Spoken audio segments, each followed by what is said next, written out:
Hey everyone, welcome to this week's episode. As I mentioned last week, we're going to be discussing color balancing. I'm going to show you how I go about color balancing my images, first starting with the sky and then color balancing the foregrounds separately. I've already created a mask for my sky. If you're not sure how to go about doing that, be sure to watch last week's episode and I'll put a link here in the video. You can click over to that and take a look. So I'm going to go ahead and select my sky mask and we're going to create a color balance adjustment layer. And you can do that by coming into your adjustment panel in Photoshop and clicking on the little scales icon. And the cool thing about the color balancing tool is you can target the midtones, shadows, and highlights separately when you do your color balancing.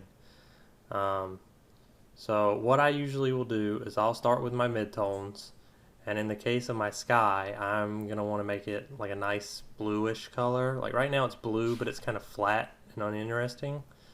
So I usually will start by pumping in cyan and some blue, and then I'll come to the shadows and I'll add a little bit more cyan, and I'll adjust the blue till I get a color that I'm happy with.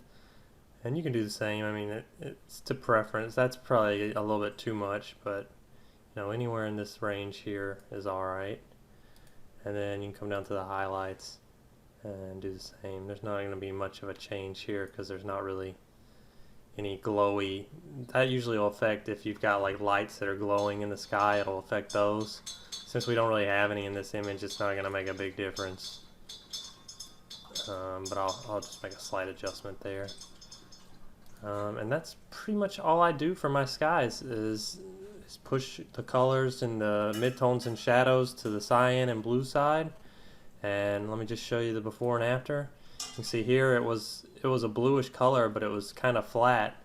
And now when we do the color balancing, it's a little bit nicer blue and it feels a little punchier, so you've got a nicer look there.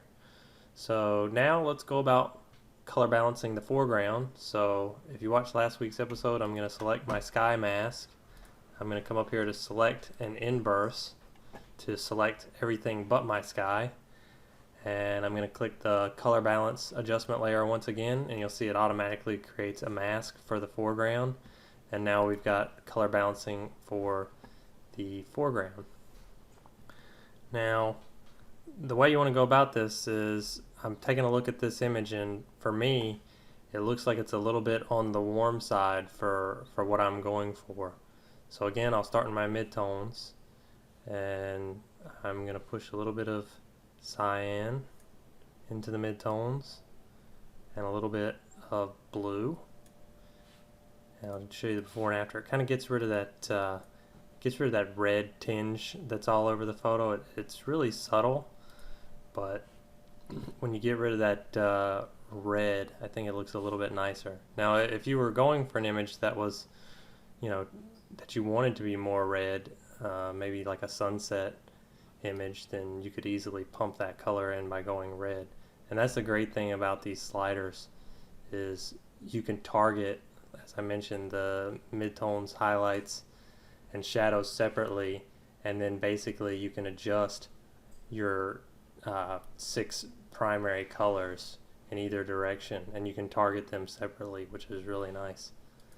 So let's then go into the shadows, and that's going to target more areas like this.